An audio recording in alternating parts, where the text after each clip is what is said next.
I want to call to order the Amberley Village Council meeting of November 14, 2022. Please call the roll.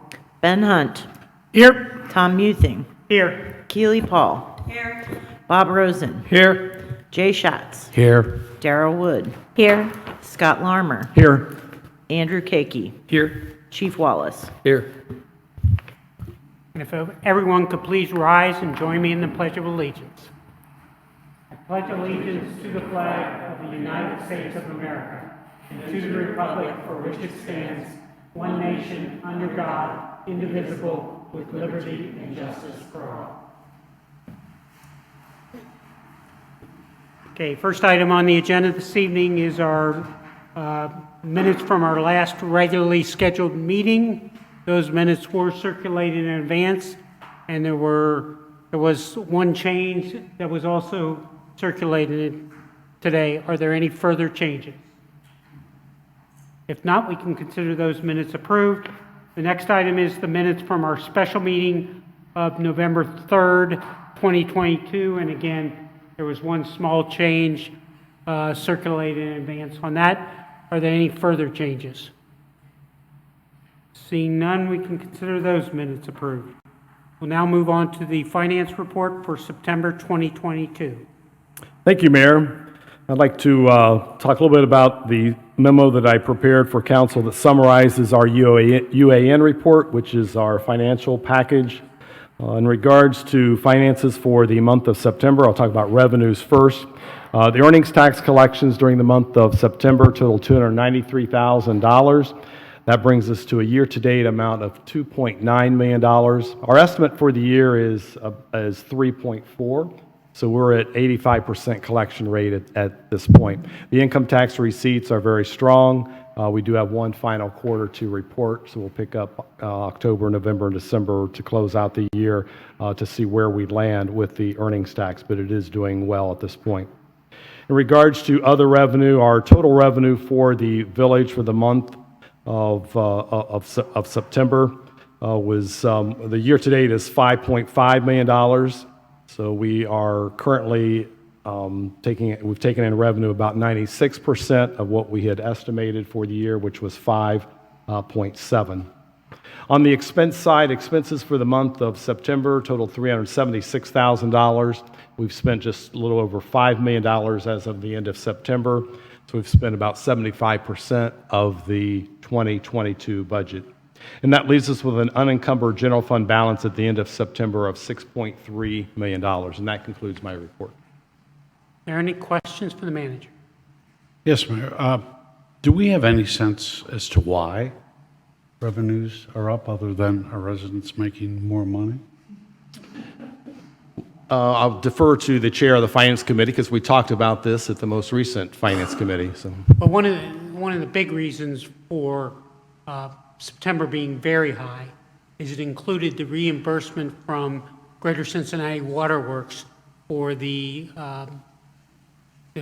North and South Farm Crest. So that, I think we got into the general fund probably about $350,000. Mm-hmm. We also got money into the stormwater fund, and that covered 85. They reimbursed us 85% of the cost of the project.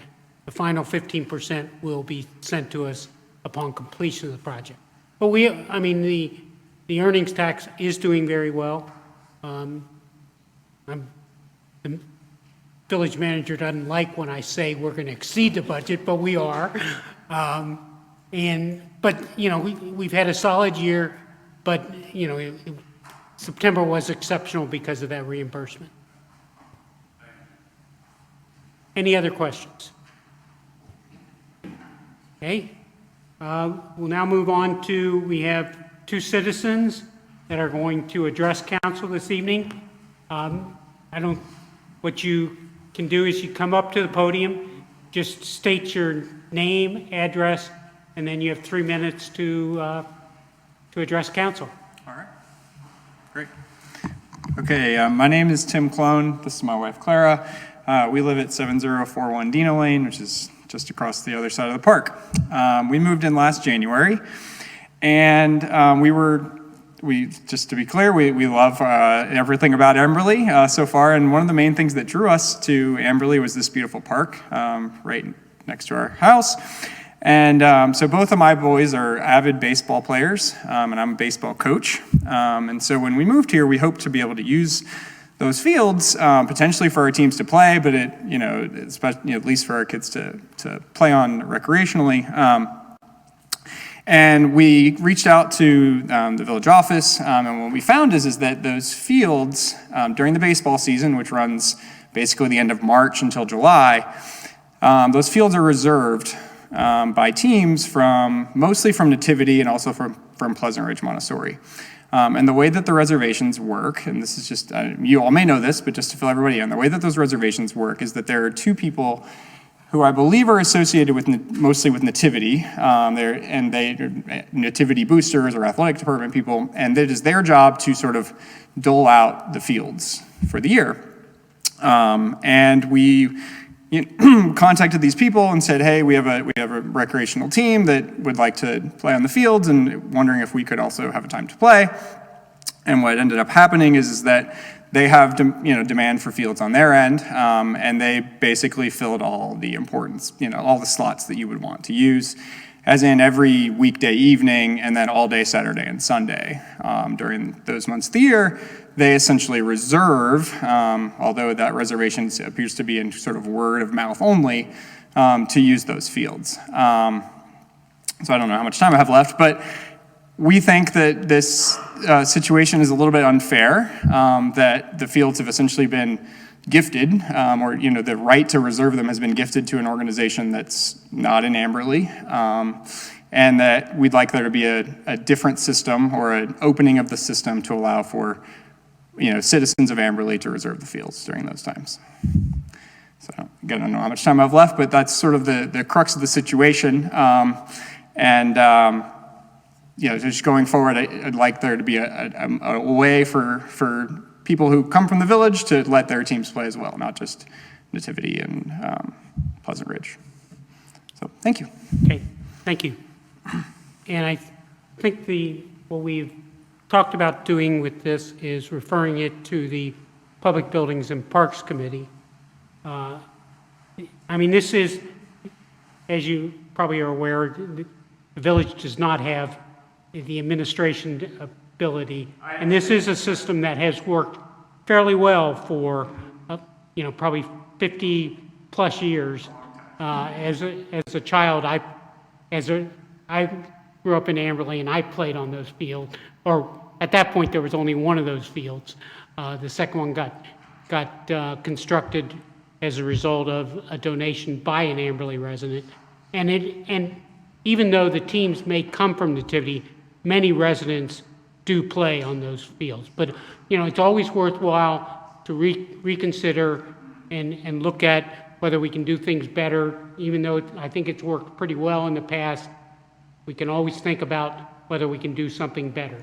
So I'd like to refer that to the Public Buildings and Parks Committee to look at that. And I think it's timely to look at it now, given we do have a fair amount of time before the upcoming season. Can I provide one idea? Sorry, I don't have time, but one idea would be that you could essentially divide an afternoon into two slots. Right now, they reserve it for one team. One team gets it from sundown to sunset, essentially. And if you had a time where, 4 to 6, 6 to 8 or something, you could drastically expand the use of those fields. And more, and that may solve the problem. That's one idea, and I'm sure there are many other ideas that might work, but that's one idea. And I thank you for your interest, and welcome to the village, and I'm glad it has worked out so well so far. Thank you. Okay? Next item on the agenda is our committee reports, and the Finance Committee is on the agenda, but I believe that effectively you made the finance report for the Finance Committee, so I will defer to your expertise on that. And I don't know if you want to mention the long-range capital sure. planning. Sorry. In addition to our monthly report on finances, the village manager did report to the Finance Committee an update of our long-range capital plan. The long-range capital plan was put together for a first time by the village back in 2013, and this will be the third update to that.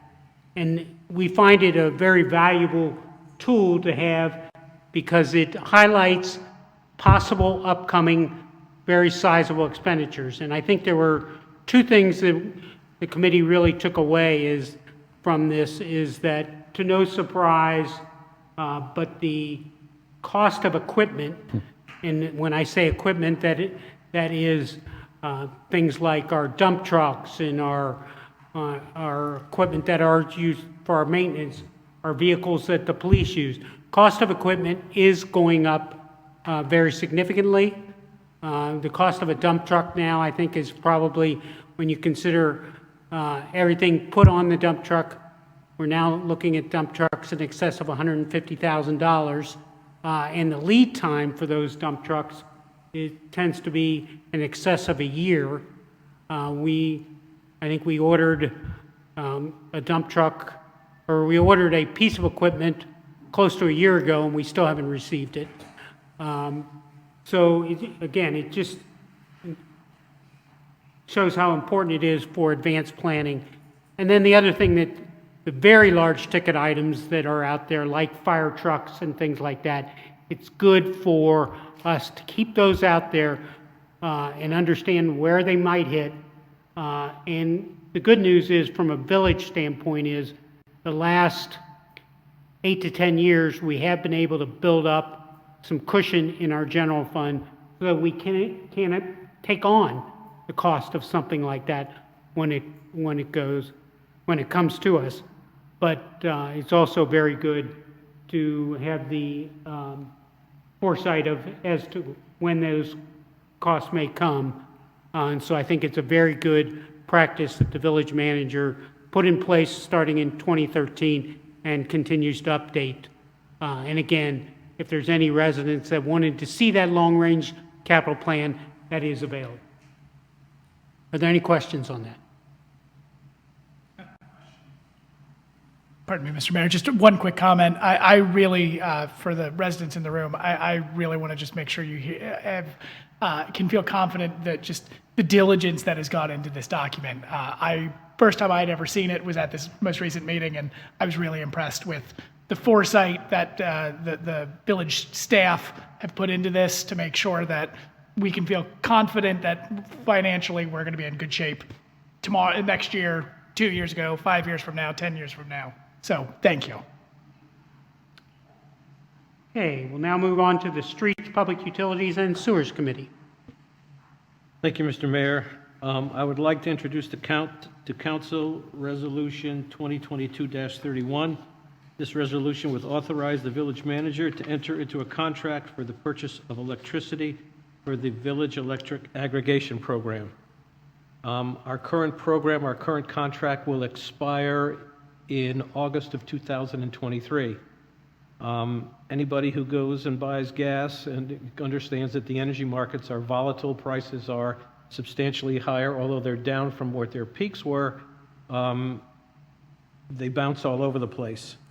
Normally, we would look to lock in the new aggregation rates in the spring. However, our consultant has come to us and said that they would like some additional lead time in the process in order to take advantage of any particular time when the market would take a dip for some reason.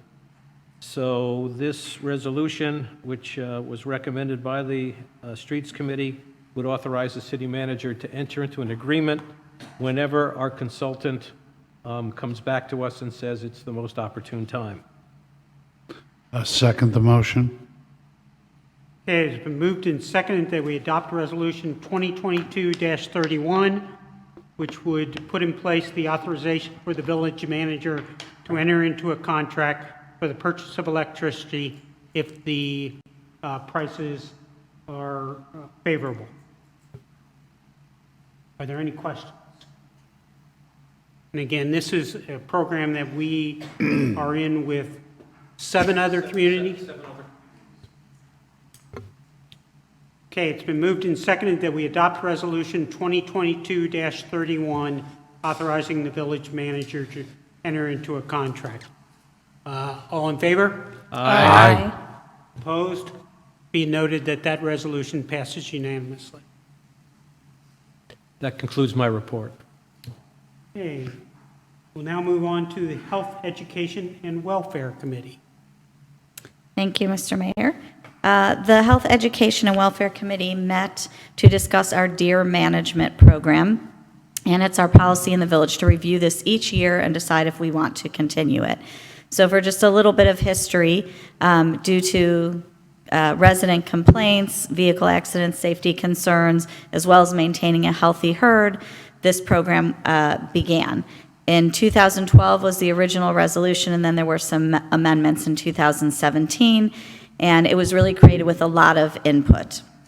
Every 3 years, there's a thermal imaging that is done to get as accurate of a count of deer within the village that we can, and we're due for another one in 2023. The amendment allowed for us to be doing the deer calling with crossbows performed by sharpshooters from the police department. And when they first started this, it was done in the parks, but they found that was not as successful. So now there are 6 residence yards and 2 village properties that they use for this. It's not random, very specific to safety concerns where they choose to do this at. So the police department will determine where that would be.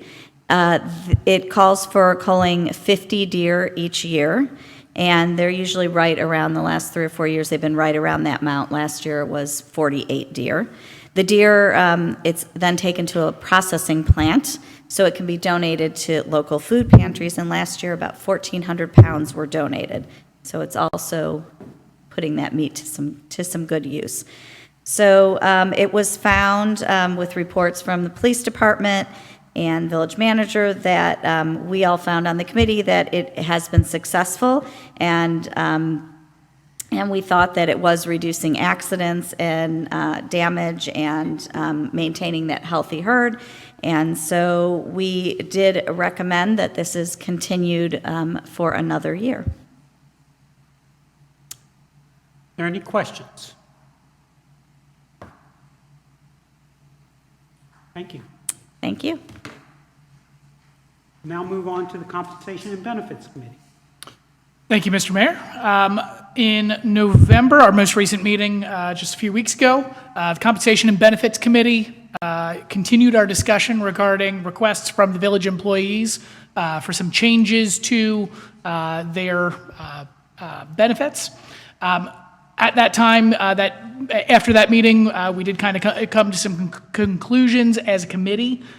2 of the requests we decided to table, but one of the requests does come to you this evening. So tonight, I would like to have the first reading of Ordinance 2022-5, authorizing changes to the personal time for employees.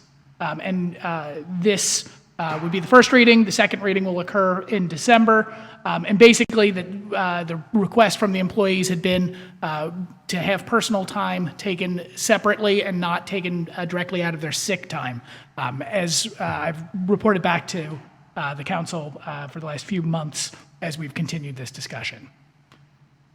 So. Okay, this is the first reading, so there will be, as the Vice Mayor indicated, there'll be a second reading in the next one, but are there any questions at this point? Just a kind of a small point. If this does not get approved until January, does the number stay the same? 2022-5? Yes. It does, okay. All right. All right. Point of order, do I need to read this? No, I Okay. think, again, it was circulated in advance Great. to all council members, so council members have read it. Great. All right. The second action tonight from the Compensation and Benefits Committee is regarding a motion regarding the employee gift card program. The village manager did come to us to explain where the program is and that this is a yearly benefit that our employees have come to enjoy. So the second thing I would like to do this evening is to make a motion to authorize the village manager to enter into the employee gift card program for the holiday season.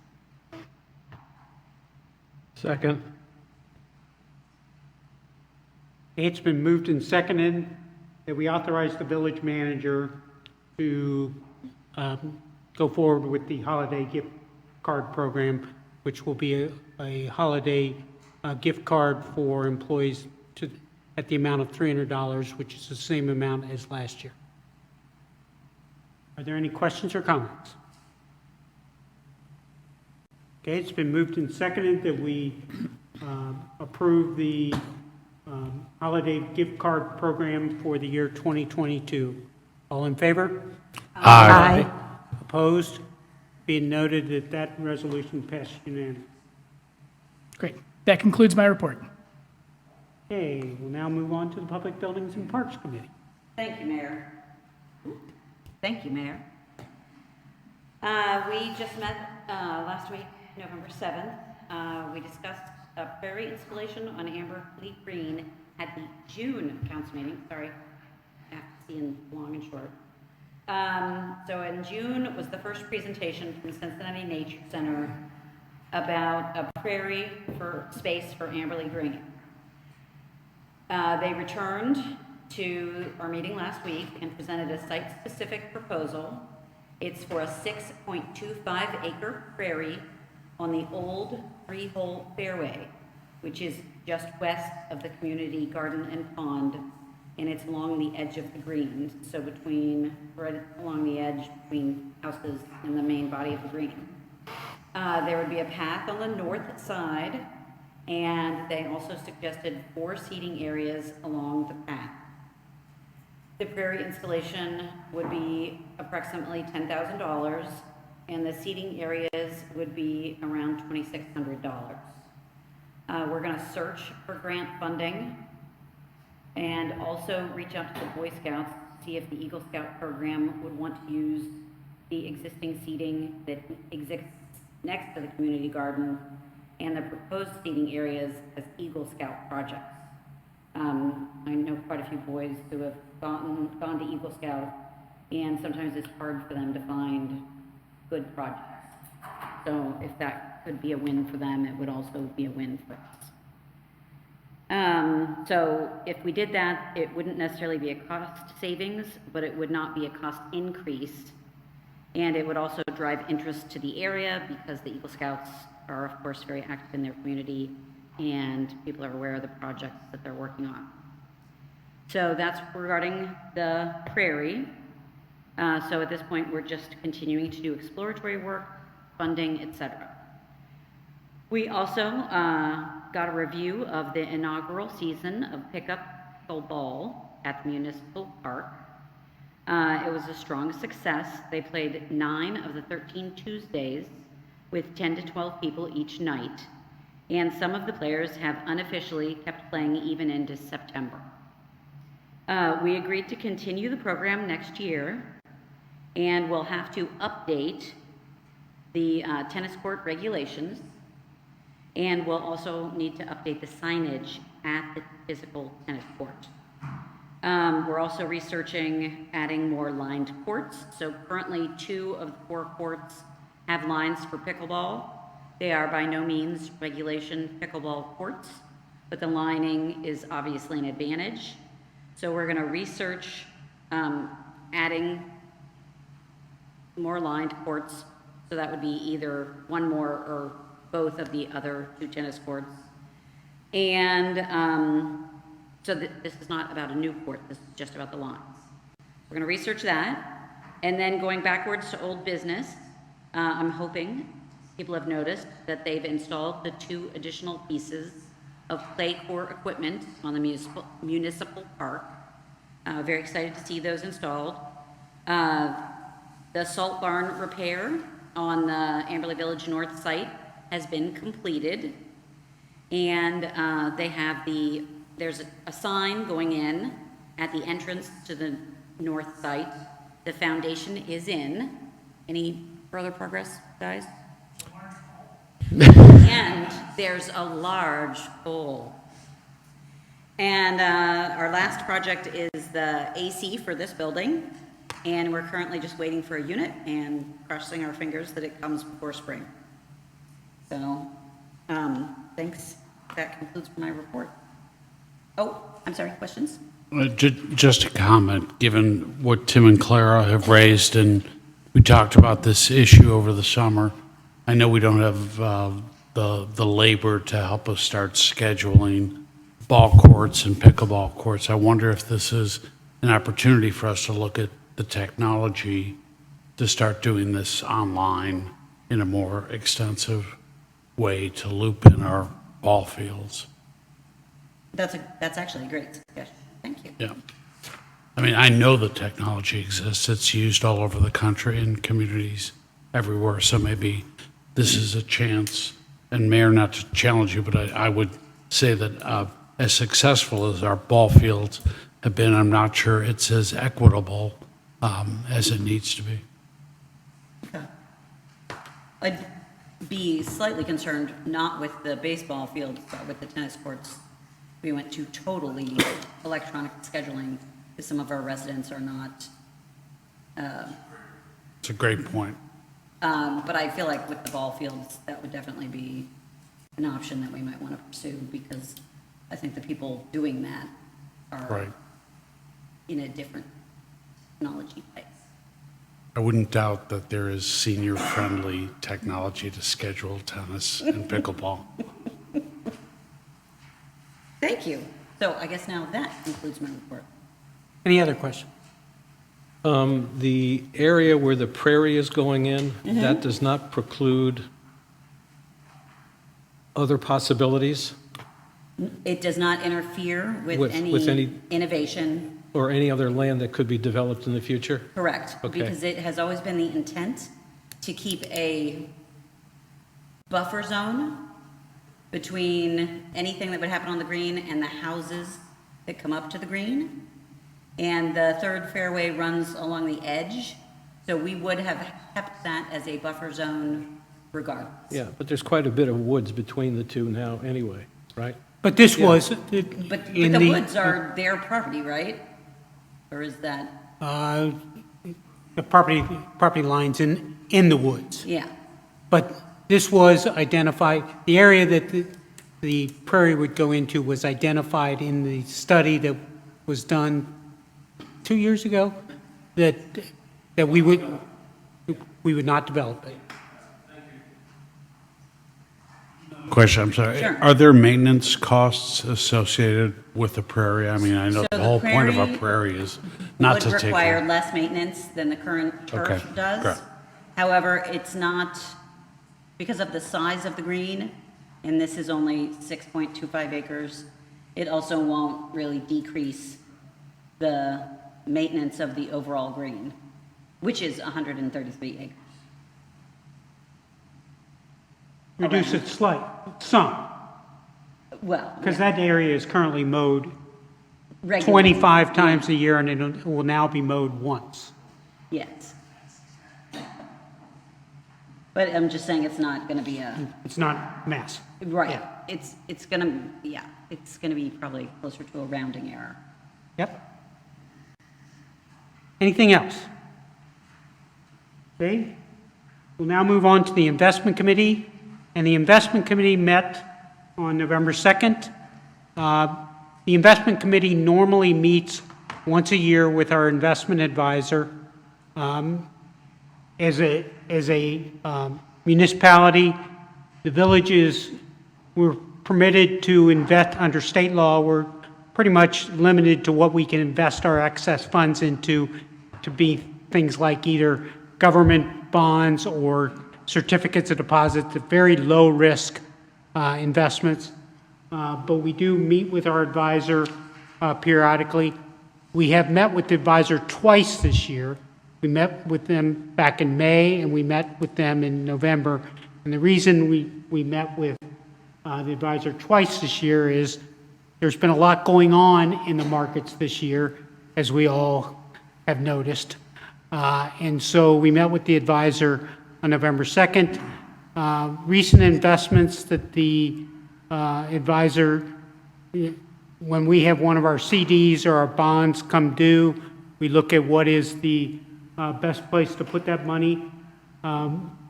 We, as a municipality, we are limited to not invest for more than 5 years, but we can go up to 5 years. We, as a village, had pretty much been putting our program across about a 3-year period, but over the last 18 months, we've started moving that out to even more to take advantage of some favorable rates. So we're now looking at investments out as far as 5 years. But, you know, the rates that we are seeing now versus what we saw 12, 15 months ago is obviously much higher. But so the good thing is we have investments coming due on a regular basis, and those are being moved from lower rates into higher rates. And so the goal of the investment, our investment policy is to end up with a program that with pretty even maturities across about a 5-year period, so that if for some reason, like a fire truck or whatever, that we did need money, we would have money available on a regular basis as we go through the year. So, you know, the investment committee felt generally that we're on track for achieving it, although we're not there where we want to be at this point, but, you know, we are on track to being where we want to be. Anything else? Any questions? Okay. That concludes committee reports. We'll now move on to the manager's report. Thank you, Mayor. 2 items under the manager's report. The first being Resolution 2022-32, requesting Hamilton County Auditor to place a lien against properties for nuisance abatement expenses that have been incurred by the village. So this is a penalty that is being assessed to the property. This property is located on Galbraith Road. It is a result of a weed violation, a high grass violation. And so what we're asking council to do tonight is make a motion to adopt Resolution 2022-32 so that we can assess the fine, which means we're basically putting it on the property taxes. So we have to ask the Hamilton County Auditor to put that on the taxes so that we can be reimbursed for this particular expense. It's $150 is the fine. This particular property owner, this is their 4th violation. And our code calls for this type of procedure for that. So a motion is in order. One of us has to make it. I learned that last month. I'd like to propose the motion to pass Resolution 2022-32 to allow the auditor to place a lien against the property. Second. Okay. So it's been moved and seconded that we adopt Resolution 2022-32, requesting the Hamilton County Auditor to place a lien against property for nuisance abatement expenses. Are there any questions or comments? I have a comment.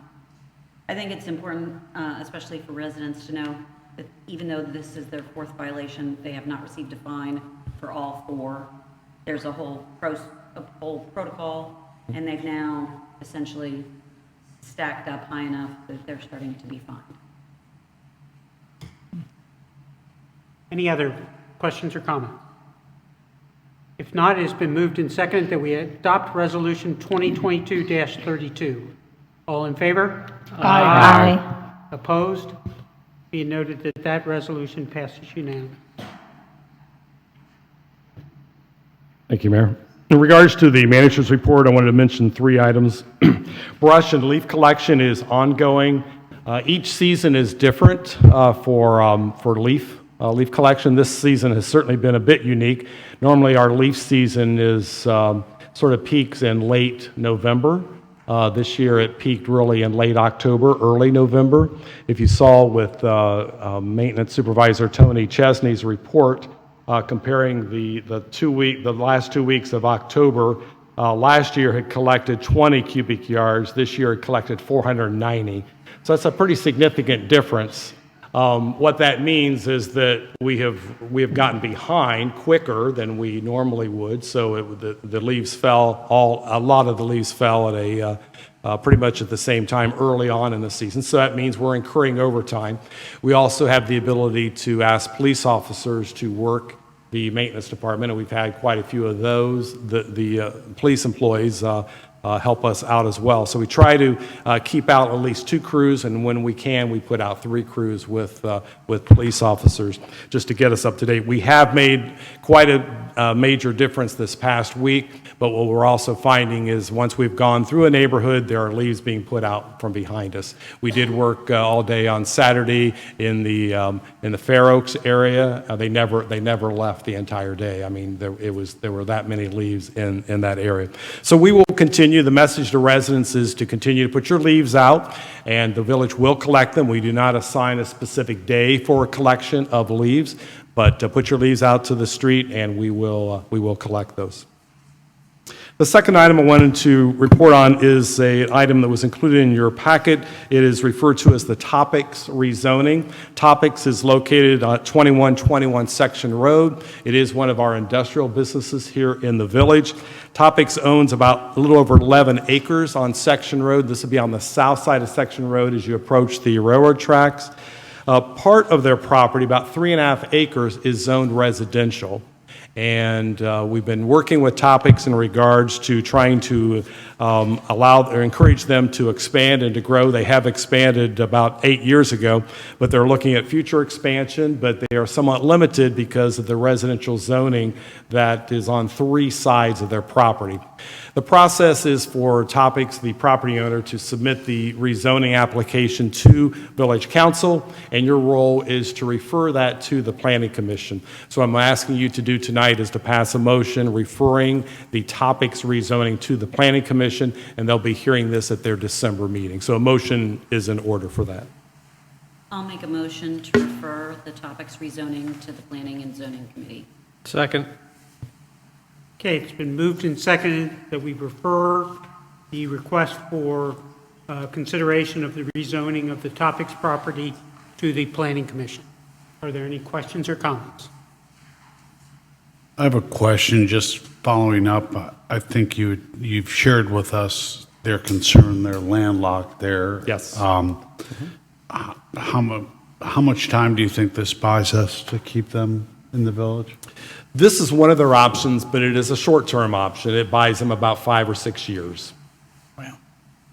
And what they would be talking about is getting, and it's primarily on the south end of the property where they need the property rezoned, because that's the area where they can expand upon, and most likely will be seeking a height variance as well on the south end of the property. But it is a temporary short-term, but what we want to do from a village standpoint is put our best foot forward, get them situated so that they have options to choose from in regards to the growth of their company. Thank you. Any other questions or comments? And again, from a process standpoint, we are referring this to the Planning Commission. The Planning Commission will consider it. Ultimately, the Planning Commission will report back to us as to their recommendation, and ultimately it will be a decision of council as to whether the property is rezoned. Okay, it's been moved and seconded that we refer this to the Planning Commission. All in favor? Aye. Aye. Opposed? Be noted that that passes unanimously. Thank you. And the final item is to finalize the calendar for council meeting dates in 2023. I don't need an answer tonight, but I would like to get an answer at the next council meeting so we can finalize the calendar. But I've included in your packet the potential conflicts of holidays in 2023 with our council meeting. Some of those holidays are significant, some may not be significant. So I just ask council members to review them. And at our next meeting, I'd like to be able to set the calendar for the next year, so when we meet. Thank you. Okay, everybody clear on that? But make sure you look at that calendar, and Bob especially, we need your advice. Are you picking on me Yeah. for some reason?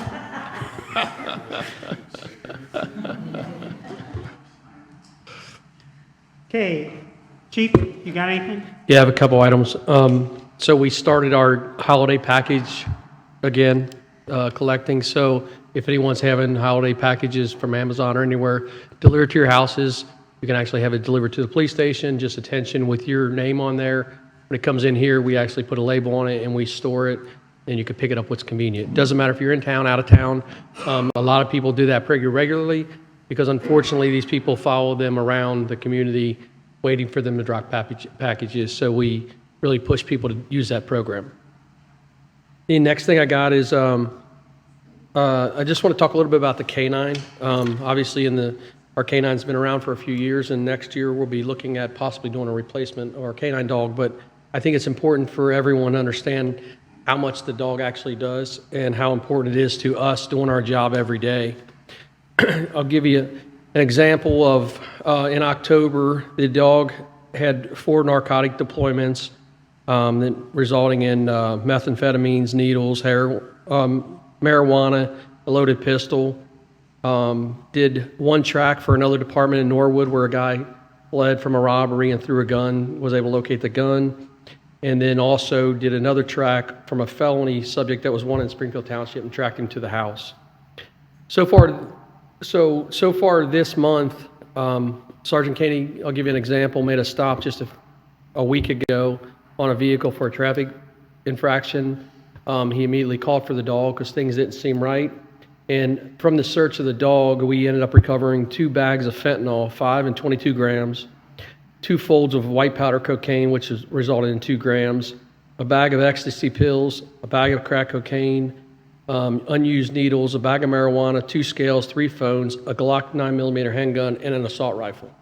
So the reason I bring this up is usually, I'm not real big on reporting all these kind of things, but I think that with everything going on now is, we have a safe community, we have a great community. I think our arrests are up because of our license plate readers and the diligence of our officers.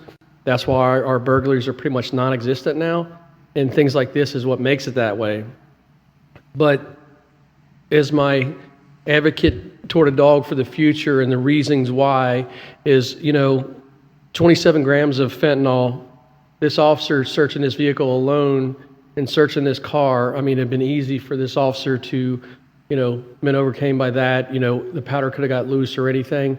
So obviously it's no better for the dog, but the early detection by the dog puts us at a different level. Whether the dog hit on the marijuana or the powder cocaine or whatever, the dog instantly hit on the car, which put the officer at a different alert level to keep him aware. Now, should we always be at that alert level? Yes, but on every traffic stop, if you don't sense something, you're not going to be at that level. So just keep in your mind when we start approaching this in 2024, replacing the dog, the importance of why we do this. I know it's a small community. Over 60% of the time the dog is used in this community, but if we have an extra car on the road and it doesn't deplete our staff during that day, we do allow our dog to go help at other communities. And is like last month she does them at the high school searches and stuff with all the other canines. So I just want to point that out and appreciate your guys' continued support on that. The last thing is the progression planning. The police department, obviously, and I don't know what my time frame is, and the progression planning is so important here because we don't want to see any lapse in our services to our residents or any lapse in our structure or anything else. And, progression planning is not something that happens the year before the chief leaves or, it has to be an ongoing thing. And we've been working on this. We currently have 2 of our supervisors, Sergeant Smith-Gosling, Sergeant Shaw, and Clee, which is a certified law enforcement executive. They're finishing that. They both graduate in February. It's been a 13-month-long class. Besides working every day, it's a lot of projects, a lot of book reading and things like that. But it's great for the department, great for the community. And then next year, Sergeant Baker will be in Nepel Police Executive Leadership College. But we continue to push these guys along. And the goal with this is these guys to push the younger guys along to make them future supervisors. So I just want to let you know that all that's going, and I hope to stay another 20 years, but we never know what tomorrow brings, so we got to have everybody where they need to be. Thanks. Is that on the record? Yeah, it's on record, unfortunately. It'd be 25 if my wife had a say. Any other questions for the chief? All right, thanks, chief. On the mayor's report, 2 items. The Environmental Stewardship Committee will be meeting again, final meeting of 2022. That meeting is November 21st at 7 o'clock down in the community room. And then finally, the special council meeting that we approved the minutes of this evening was to interview candidates for the Human Rights Commission, and I'd hereby like to nominate Donna Herman to, she basically will be taking up the term of an open term for a person who resigned from the commission. So that term will run through December 31st, 2023. So I move that we appoint, and this is a council appointment. The Human Rights Commission has 5 members. One is a mayor's appointment, one is a village manager appointment, and then there's 3 council appointments. This will be a council appointment. So I nominate Donna Herman to fill that open term through December 31st, 2023. Second. Okay, it's been moved and seconded that we nominate Donna Herman to the Human Rights Commission. Are there any questions or comments? I think just to comment that Donna, when she came to do the interview, I was impressed that she's only been in the village, 7 months? About 7 months, and has already been coming to those meetings, so she's obviously expressed an interest and done something towards that already. Thank you. Okay, it's been moved and seconded that we appoint Donna Herman to the HRC. All in favor? Aye. Opposed? Be noted that that's approved unanimous. And that concludes my mayor's report. Any new business? If not, I wish a happy Thanksgiving to everyone, and thank you for the meeting. The meeting is now adjourned. If you need any help with the decorations,